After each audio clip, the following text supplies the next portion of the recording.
अस्सलाम वालेकुम, my name is Rabia Rubani. Welcome to pharma whisper. आज जो हमारा टॉपिक है वो हमारे पास कन्फर्मेशनल एनालिसिस का रिमेनिंग टॉपिक है। ठीक है, हमने जो फर्स्ट टॉपिक था उसमें कन्फर्मेशनल एनालिसिस का इंट्रोडक्शन, मतलब उसकी पूरा कि हमने क्या लिखना है क्या नहीं लिखना, ठीक है। और हमने पढ़ा था इथेन की एग्जाम्पल। ठीक है, अगर मैंने कहा था कि अगर हमारे पास अकेला आता है conformational analysis of n butane, ठीक है, ये मोस्ट इंपॉर्टेंट होता है कि एन ब्यूटेन, इथेन और हमारे पास साइक्लोहेक्सेन, ठीक है, मोस्टली साइक्लोहेक्सेन और एन ब्यूटेन ही आते हैं। तो आप लोगों ने अकॉर्डिंग टू जो मैंने पहले पढ़ाया था ना, मीन के जो पहला लेक्चर है, मैं डिस्क्रिप्शन में लिंक दे दूंगी। जो पहला लेक्चर है ना, उसमें मैंने बताया था कि आपने क्या लिखना है। अगर आप लोगों को आता है कन्फर्मेशनल एनालिसिस ऑफ ब्यूटेन, तो आपने इसके साथ और क्या एडिशन करनी है। ठीक है, तो अभी मैं कहती हूँ हम स्टार्ट करते हैं हमारे पास अपना topic which is conformational analysis of n butane. इसका जो फॉर्मूला है वो हमारे पास CH3 CH2 CH2 CH3, ठीक है। ये हम इन दोनों को क्या करते हैं, इन दोनों को हम लेते हैं सेंट्रल।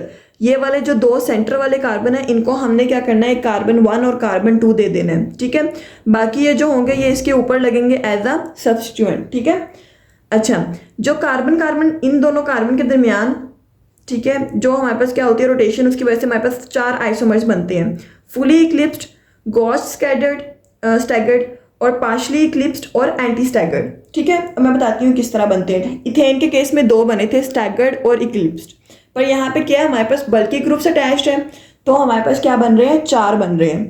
पहले आता है फुली इक्लिप्स्ड।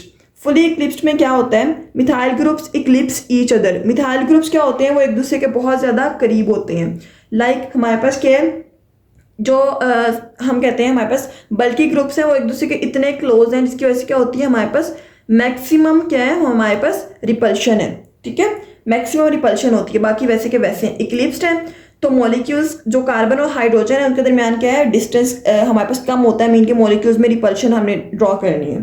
ठीक है, अच्छा, ये हमारे पास आ जाती है कि यहाँ पे क्या है, मिथाइल ग्रुप्स, मीन के हमारे पास जो बल्कि ग्रुप्स हैं वो एक दूसरे के क्लोज हैं, और हमारे पास क्या है, इसकी मैक्सिमम रिपल्शन है। इस केस में हम कहते हैं हमारे पास क्या होते हैं, मिथाइल ग्रुप्स जो होते हैं वो staggered but next to each other, mean के स्टैगर्ड स्टेट बनाएंगे। मैंने कहा था उस लेक्चर में भी कि हमारे पास क्या होगा, पहले ये हमारे पास अगर बनती है, पहले हमारे पास इक्लिप्स्ड बनती है, अगर यहाँ पे दोनों ग्रुप्स आते हैं, एक इधर और एक इधर, ठीक है, ये वाला जो मेन, ये इसको हमने, ये तो वैसे का वैसा रहेगा ना, इसको हमने मूव कराना, तो पहले वो इधर होगा, फिर वो इधर आएगा, फिर वो इधर आएगा, फिर वो इधर आएगा, फिर वो इधर आएगा, देन फिर वो इधर चला जाएगा, बट स्टेट्स चेंज होंगी। मीन कि अगर वो यहाँ पे इक्लिप्स्ड पे है ना, मतलब यहाँ पे इक्लिप्स्ड है, तो स्टैगर्ड में वो क्या होगा, इधर होगा। ठीक है, स्टैगर्ड में वो इधर होगा, अगर फिर वो इक्लिप्स्ड में फिर वो इधर होगा, और स्टैगर्ड में फिर वो इधर होगा।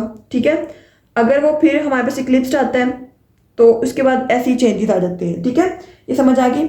अच्छा, मिथाइल ग्रुप्स क्या है, staggered but next to each other, mean के स्टैगर्ड स्टेट में वो एक दूसरे के साथ है, नेक्स्ट टू ईच अदर है। ठीक है, ये गॉस स्टैगर्ड है। उसके बाद हम कहते हैं पार्शली इक्लिप्स्ड। इसमें जो होता है ना, पार्शली इक्लिप्स्ड में हमारे पास मिथाइल ग्रुप्स जो होते हैं वो इक्लिप्स करते हैं हाइड्रोजन एटम्स को। कैसे इक्लिप्स्ड करते हैं ये हम देखते हैं कि हमारे पास क्या होता है, ये जो है ना मिथाइल ग्रुप्स, ये किसको इक्लिप्स कर रहे हैं, हाइड्रोजन को। ये तो वैसे का वैसा ही है ना, मतलब इसको तो हमने छेड़ना ही नहीं, इस वाले मिथाइल को हमने इसकी मूवमेंट करवाई है। पहले वो यहाँ था, फिर स्टैगर्ड स्टेट में इधर आ गया, अब इक्लिप्स स्टेट में इधर आ गया। तो क्या है, मिथाइल मीन के बल्कि ग्रुप जो है वो इक्लिप्स कर रहा है हाइड्रोजन एटम पे। एंटी स्टैगर्ड में हम क्या कहते हैं, एंटी स्टैगर्ड में हम कहते हैं मिथाइल ग्रुप्स क्या होते हैं, दे आर स्टैगर्ड, और क्या होते हैं, एक दूसरे बहुत ज़्यादा हमारे पास फार होते हैं। ठीक है, mean they move for away, एक दूसरे इतना फार होते हैं जितना हमारे पास हो सकता है, तो दोनों क्या आ जाते हैं, इस तरह स्टैगर्ड स्टेट में आ जाते हैं। ठीक है, बिकॉज हमारे पास क्या था, स्टैगर्ड स्टेट जब पहले ड्रॉ की थी तब हमारे पास यहाँ पे था, और अब ये यहाँ पे आ गया है, और जब हमने इक्लिप्स स्टेट पहले ड्रॉ की थी तब वो यहाँ पे था, फिर वो इधर आ गया था। ठीक है, तो इस तरह ये रोटेशन हुई है। अब क्या होता है रोटेशन में, ये स्ट्रक्चर्स आप लोगों ने ड्रॉ कर लेने हैं। एंटी स्टैगर्ड जो होता है उसकी 60% रोटेशन, 60 डिग्री से रोटेशन हुई, पार्शियली इक्लिप्स्ड बना। ठीक है, एंटी स्टैगर्ड पार्शियली इक्लिप्स्ड में चेंज हुआ, वो किस में चेंज हुआ, गॉस स्टैगर्ड में, देन वो किस में चेंज हुआ, फुली इक्लिप्स्ड में। ठीक है, तो हमारे पास कैसे हुई, हमने कहा हमने मूव करवाया फ्रॉम हमारे पास most stable to least stable. Most stable state से लीस्ट स्टेबल स्टेट में क्या हुआ, वो मूव किया। मोस्ट स्टेबल स्टेट कौन सी है, एंटी स्टैगर्ड, और लीस्ट कौन सी है, फुली इक्लिप्स्ड। अब ये हमारे पास क्या कहते हैं, हम कहते हैं कि अब हमारे पास ये स्टेबिलिटी का ऑर्डर है। सबसे ज़्यादा स्टेबल स्टैगर्ड वाली हैं, स्टैगर्ड वाली हमारे पास इधर कौन सी है, 2 हैं। अब इनमें से most stable anti staggered, anti staggered पहले आई, गॉज स्टैगर्ड जो है वो बाद में आ गई, ठीक है।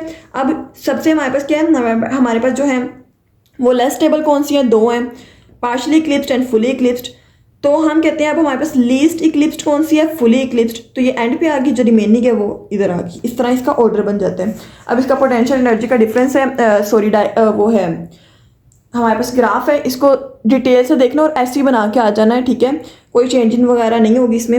हम क्या कहते हैं, इसमें हम ग्राफ ड्रॉ करते हैं। ये हमारे पास एंटी स्टैगर्ड है, 60 डिग्री हुआ, partially eclipsed, then gauche, then हमारे पास क्या है, फुली से फिर गॉज में कन्वर्ट हुआ, ठीक है, देन पार्शली, और फिर हमारे पास क्या है, एंटी। मीन के ये दोनों ऐसे और एंटी एंड पे फुली एक दफ़ा है। ये इस तरह आप लोग याद भी कर सकते हैं, ठीक है। अच्छा, हमारे पास क्या हुआ, फिर हम कहते हैं हमने क्या किया, अब हमने देखना है एनर्जी डिफरेंस। अब जो हमारे पास मोस्ट स्टेबल और जो लीस्ट स्टेबल है, इनके दरमियान का जो डिफरेंस है ना, एनर्जी डिफरेंस, वो क्या होगा, वो मैक्सिमम होगा। अब देखते हैं मोस्ट स्टेबल कौन सी है, एंटी स्टैगर्ड, और लीस्ट स्टेबल कौन सी है, फुली इक्लिप्स्ड। तो एंटी स्टैगर्ड की ये वाली लाइन है, फुली इक्लिप्स्ड की ये वाली, इनके दरमियान क्या है, मैक्सिमम, इसका क्या है, मैक्सिमम एनर्जी है, ठीक है। हम कहते हैं एनर्जी डिफरेंस क्या होता है, वो मैक्सिमम होता है। तो कितना है, 18.8 किलो जूल पर मोल। समझ आ गई इसकी। अब हम कहते हैं हमारे पास जो एंटी स्टैगर्ड है और पार्शली इक्लिप्स्ड है, इनके दरमियान कितना है, ये हमारे पास 16 किलो जूल। और जो हमारे पास एक गॉच है, ठीक है, और एक हमारे पास कौन सी है, ये हमारे पास फुली इक्लिप्स्ड, ठीक है। इसका हमारा डिफरेंस कितना है, ये जो इन दोनों के दरमियान का डिफरेंस आ रहा है, ये हमारे पास कितना है, इट इज़ 3.8 किलो जूल पर मोल, ठीक है। आपने किलो जूल में ले लेना है। अब हम आते हैं हमारे पास साइक्लो अल्केन्स पर, ठीक है। जो साइक्लो अल्केन्स होते हैं ना, वो बेसिकली हमारे पास क्या है, ये हमारे पास अल्केन्स ही होते हैं। इसमें हमारे पास साइक्लिक कंपाउंड्स को डिस्कस करते हैं। कन्फर्मेशनल एनालिसिस का जो नेक्स्ट, ये बहुत ज़्यादा इंपॉर्टेंट है और ये आती भी है 20 नंबर की, ठीक है। तो आपने इसके जो इंट्रोडक्शन है वो हमने वही वाला करना है जो पहले पढ़ाया था मैंने, इथेन वाली एग्जाम्पल से पहले। और ये जो है देन ये पूरा लिखना है, अगर 20 मार्क्स का आता है। अगर 10 मार्क्स का आता है तो आप लोगों ने यही लिखना है। अच्छा, स्टार्ट करते हैं। साइक्लो अल्केन्स होते हैं ना, अब मैं आप लोगों को एक प्रॉपर थोड़ा सा इंट्रो दूंगी, हिस्ट्री, और फिर हम आते हैं प्रॉपर कन्फर्मेशनल एनालिसिस पे। हम कहते हैं जो साइक्लो अल्केन्स है उनकी क्या होती है, sp3 हाइब्रिडाइजेशन होती है और उनका बॉन्ड एंगल होता है 109.5, ठीक है।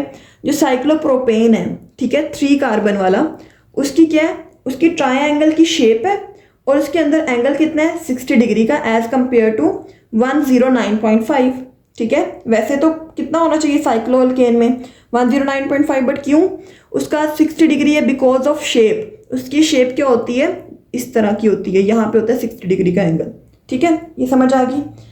अब हम कहते हैं कि हमारे पास क्या है, यहाँ से ये मैं आपको बाद में हिस्ट्री पढ़ाती हूँ। हम पहले इंट्रोडक्शन पे आते हैं, ठीक है। आप लोगों ने पहले इंट्रोडक्शन ही पहले लिखना है, हिस्ट्री बाद में लिखनी है। तो ये वाला जो मैंने पहले पढ़ाया है इसको आप पहले लिख सकते हैं, ठीक है।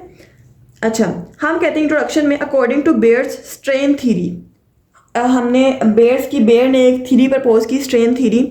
उसमें उसने 3 कार्बन, 4 कार्बन, 5 कार्बन और 6 कार्बन के क्या देखे, एंगल्स देखे, ठीक है।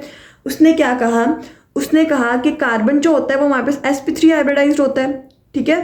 तो sp3 हाइब्रिडाइज्ड है, उसका एंगल कार्बन का कितना होना चाहिए, मतलब हमारे पास स्टैंडर्ड कितना है, 109.5, और हमारे पास 109.5 जो है उसके करीब करीब यहाँ इन, मतलब जो हमारे पास 3, 4, 5, 6, इनमें जो उनके करीब एंगल है वो हमारे पास 108 है, मीन के 5 का है।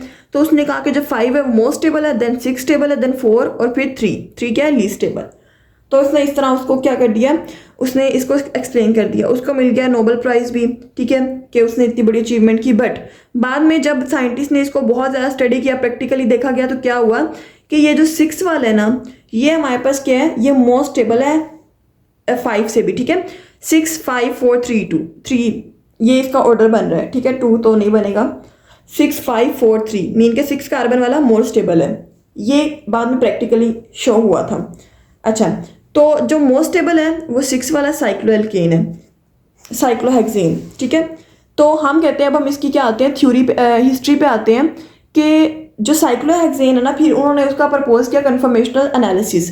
उसमें क्या हुआ, इसकी थ्योरी में सबसे पहले हम कहते हैं हमारे पास एक सैश था, साइंटिस्ट नेम है, 1890 में उसने कहा कि जो हमारे पास साइक्लोहेक्सेन है, साइक्लो एल्केन है, उसकी क्या होती है, दो कन्फर्मेशंस होती हैं, दो आइसोमर्स होते हैं, चेयर एंड बोट, ठीक है। और जो हमारे पास एक और साइंटिस्ट आया फिर उसके बाद 1943 में, मतलब उसकी स्टडी होती रही, उसके बाद हमारे पास एक और साइंटिस्ट आया हैसल। उसने क्या किया, उसने कंफर्म कर दिया कि हाँ ठीक है, उसने इलेक्ट्रॉन डिफ्रैक्शन एनालिसिस किया और उसने कंफर्म किया कि हाँ बोट और चेयर फॉर्म होती है, हमारे पास जो आइसोमर है वो बोट और चेयर बनता है in case of cycloalkanes, ठीक है। और लेकिन क्या हुआ, विद रिस्पेक्ट टू टाइम गुजरता गया और बाद में जो हमारे पास डिस्कवर हुआ कि हमारे पास दो और हमारे पास क्या है, उसके आइसोमर्स हैं। तो टोटल कितने हो गए, 4। जिस तरह ब्यूटेन के 4 थे, इस तरह इसके भी जो साइक्लो अल्केन्स हैं उनके भी 4 हैं, ठीक है। ये इसकी हिस्ट्री थी थोड़ी सी। हम स्टार्ट करते हैं हमारा टॉपिक प्रॉपर, ठीक है, कि किस तरह उसके 4 आइसोमर्स को हमने क्या करना है, एक्सप्लेन करना है। हम कहते हैं cyclohexane it is a more stable form than straight chain hexane. Cyclohexane exist as non planar ring, mean के नॉन प्लेनर रिंग होता है साइक्लोहेक्सेन का ये वाला। The twisting of CC bond results in many conformations out of which 4 are as follows, ठीक है। उनकी जब CC बॉन्ड की हमारे पास क्या होती है, रोटेशन होती है, तो 4 बनती है, चेयर, बोट, ट्विस्ट बोट और हाफ चेयर। अब सबसे पहले हमारे पास क्या आती है, पहले वाली चेयर कन्फर्मेशन। चेयर कन्फर्मेशन क्या होती है, this is the most stable conformation. क्योंकि this is free from torsional strain. Torsional strain mean कि हमारे पास रिपल्शन से क्या है, फ्री है। इनमें क्या होती है, रिपल्शन नहीं होती। इसका बॉन्ड एंगल कितना होता है, इसमें इस स्टेट में 109.5। और हाइड्रोजन्स क्या होते हैं, they are in staggered state. और हमने पढ़ा स्टैगर्ड स्टेट क्या होती है, वो हमारे पास स्टेबल स्टेट होती है। तो चेयर कन्फर्मेशन मोस्ट स्टेबल है। ये हमने ड्रॉ करनी है एक स्टेबल। ये हमारे पास कितने कार्बन है, इसमें हमारे पास 6 कार्बन हैं, ठीक है, 1 2 3 4 5 एंड 6। और इनके आपस में डिस्टेंस बहुत ज़्यादा है, जिसकी वजह से क्या होती है, टॉर्शनल स्ट्रेन नहीं होती है, ये मोस्ट स्टेबल होती है। और हम इसका एक न्यूमैन स्ट्रक्चर भी ड्रॉ करते हैं, ठीक है। उसमें हम इस तरह ड्रॉ करके, ये साइक्लिक है ना, तो हमने इसको साइकिल की तरह ड्रॉ कर देना है। उसके बाद हमारे पास आती है बोर्ड कन्फर्मेशन, ठीक है। बोर्ड कन्फर्मेशन में क्या होता है, हम कहते हैं कि हमारे पास क्या होता है, कार्बन कार्बन के दरमियान क्या होती है, रोटेशन होती है, कार्बन कार्बन सिंगल बॉन्ड के दरमियान, जिसकी वजह से क्या होती है, मतलब जो हमारे पास चेयर जो है, हमने पहले चेयर डिस्कस किया ना, चेयर की ट्विस्टिंग के मतलब चेयर में जो हमारे पास कार्बन कार्बन बॉन्ड है चेयर कन्फर्मेशन में, उसकी ट्विस्टिंग हुई, ठीक है, उससे क्या बना, बोर्ड कन्फर्मेशन। ये हमारे पास क्या होती है, इसमें हमारे पास टॉर्शनल स्ट्रेन होता है। क्योंकि ट्विस्टिंग से बना ना, ट्विस्टिंग से बना तो हमारे पास क्या होगी, उसके दरमियान टॉर्शनल स्ट्रेन मीन के रिपल्शन प्रोड्यूस होगी। हाइड्रोजन जो होते हैं वो इक्लिप्स स्टेट में होते हैं, इक्लिप्स स्टेट में वैसे ही हमारे पास रिपल्शन होती है और ये हमारे पास लेस स्टेबल होती है। और ये हमारे पास एंगल स्ट्रेन से क्या होती है, फ्री होती है, मीन के यहाँ पे एंगल का जो चेंज है वो नहीं होता बिकॉज ऑफ टॉर्शनल स्ट्रेन, ठीक है, एंगल वही रहता है। अब हम कहते हैं हमारे पास ये मैंने अब बता दिया कि किस तरह आती है, ये मैं बताती हूँ। अब ये हमारे पास क्या बन गया, एक बोर्ड की तरह का स्ट्रक्चर बन जाता है, ठीक है। इसमें क्या होता है, ये बोर्ड की तरह का स्ट्रक्चर बनता है, इसमें थोड़े बहुत क्लोज होते हैं और रिपल्शन होती है इसमें, ठीक है, जिसकी वजह से क्या होती है, हमारे पास स्टेबल नहीं होती है, अनस्टेबल होती है। ये इसकी हमने इक्लिप्स फॉर्म भी बना दी। हम कहते हैं कि जब हमारे पास ये ड्रॉ करते हैं स्ट्रक्चर, तो क्या होते हैं, कार्बन 1 और कार्बन 4 पे हाइड्रोजन जो होते हैं वो एक दूसरे के बहुत ज़्यादा क्लोज हो जाते हैं, ठीक है, ये हाइड्रोजन्स, जिसकी वजह से क्या होती है, उनके दरमियान वॉन डेर वाल रिपल्शन होती है और फ्लैग पोल इंटरेक्शन कहते हैं इसको, ठीक है। फ्लैग जो पोल इंटरेक्शन होती है और टॉर्शनल स्ट्रेन होती है, ठीक है, ये दोनों मिलके इसको क्या करती हैं, लेस स्टेबल बनाती हैं as compared to chair conformation और ट्विस्ट बोर्ड मीन के इससे अगले वाली जो आती है, ठीक है। इसके बाद हम कहते हैं ट्विस्ट बोर्ड कन्फर्मेशन जो होती है, the boat conformation is flexible. जो बोर्ड कन्फर्मेशन होती है वो क्या होती है, वो फ्लेक्सिबल होती है और उसमें थोड़ी सी ट्विस्टिंग से क्या बन जाती है, हमारे पास ट्विस्ट बोर्ड बन जाती है। जब हम ट्विस्ट करते हैं तो क्या होता है, जो बॉन्ड होता है ना, मतलब जब हम बोर्ड को ट्विस्ट करते हैं तो बॉन्ड क्या होता है, जो बॉन्ड होता है उसके अंदर एंगल्स की जो हमारे पास क्या होती है, टॉर्शनल स्ट्रेन रिड्यूस हो जाता है। जब वो ट्विस्टिंग होती है ना, थोड़े बहुत दूर चले जाते हैं, जिसकी वजह से क्या होता है, टॉर्शनल स्ट्रेन रिड्यूस हो जाता है और हमारे पास फ्लैग पोल इंटरेक्शन भी रिड्यूस हो जाती है, जिसकी वजह से क्या बनती है, ट्विस्ट बोर्ड आइसोमर्स बनता है, ठीक है। ये हमारे पास बोर्ड कन्फर्मेशन से थोड़ा सा स्टेबल होता है, क्योंकि इसमें हमारे पास क्या होती है, थोड़ी बहुत हमें फॉर चले जाते हैं, मीन के दूर चले जाते हैं, ठीक है, लेकिन चेयर से कम ही होगा। तो हम क्या बनाते हैं, ये हमारे पास बोट बन जाती है। हमने एक ट्विस्ट बोट बनाती है, इसमें हमारे पास 5 कार्बन हैं और जो 6 वाला कार्बन है ना, मतलब जो हमारे पास एक कार्बन जो है वो ड्रा नहीं होता, तो वो इस 3 वाले कार्बन के पीछे होता है, मीन के 3 डायमेंशनल है ना, तो उसके पीछे आ जाएगा। अब हम कहते हैं हमारे पास आती है हाफ चेयर। हाफ चेयर में क्या होता है, ये हमारे पास लीस्ट स्टेबल होती है, ये एंड ऑफ द रिंग्स होती है और कार्बन एटम्स क्या होता है यहाँ पे आके प्लेनर हो जाते हैं। जब वो प्लेनर हो जाते हैं तो क्या होती है उसकी हमारे पास स्टेबिलिटी बहुत कम हो जाती है। ये हाफ चेयर है, ठीक है। अब हम कहते हैं जो चेयर है वो कन्वर्ट होती है हाफ चेयर में, हाफ चेयर कन्वर्ट होती है ट्विस्ट बोट में, ट्विस्ट बोट कन्वर्ट होती है बोट में, ठीक है। अब हम कहते हैं स्टेबिलिटी ऑर्डर। चेयर कन्फर्मेशन सबसे ज़्यादा स्टेबल है, most stable, least stable half chair है, ठीक है। सबसे ज़्यादा कम स्टेबल ये वाली और फर्स्ट वाली सबसे ज़्यादा स्टेबल। तो chair conformation more stable than twist boat conformation, twist boat जो कन्फर्मेशन है more stable than boat and then half chair, ठीक है। इस तरह आ जाएगी। देन हम पढ़ते हैं इसकी, हमारे पास क्या है इसका ग्राफ। जो इसका ग्राफ है आप लोगों ने ऐसे ड्रा कराना है। इसमें हमने चेयर कन्वर्ट हुआ हाफ चेयर में, देन ट्विस्ट बोट, फिर बोट, फिर ट्विस्ट बोट मैंने बताया था ब्यूटेन में भी इस तरह, ठीक है। ये जो एंड वाले और ऊपर वाले और एक बोट आ जाएगा, ठीक है। अच्छा, चेयर जो है हमारे पास क्या है मोस्ट स्टेबल है और जो हाफ चेयर है ये हमारे पास क्या है लीस्ट स्टेबल। तो इनके दरमियान डिफरेंस सबसे ज़्यादा होगा 45.2 किलो जूल पर मोल या 11 किलो कैलोरीज पर मोल। और इसके केस में हमारे पास क्या होता है 5.5 किलो कैलोरीज पर मोल या 23 किलो जूल पर मोल। किसके दरमियान है ये हमारे पास क्या आती है चेयर और दिस बोट के दरमियान है, ठीक है।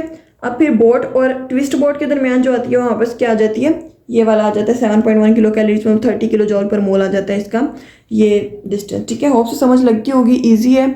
जहाँ से नहीं समझ आई आप लोग पूछ सकते हैं और बाकी डिस्क्रिप्शन में व्हाट्सएप ग्रुप का लिंक है, वहाँ से आप लोग ले सकते हैं। जज़ाकल्लाह।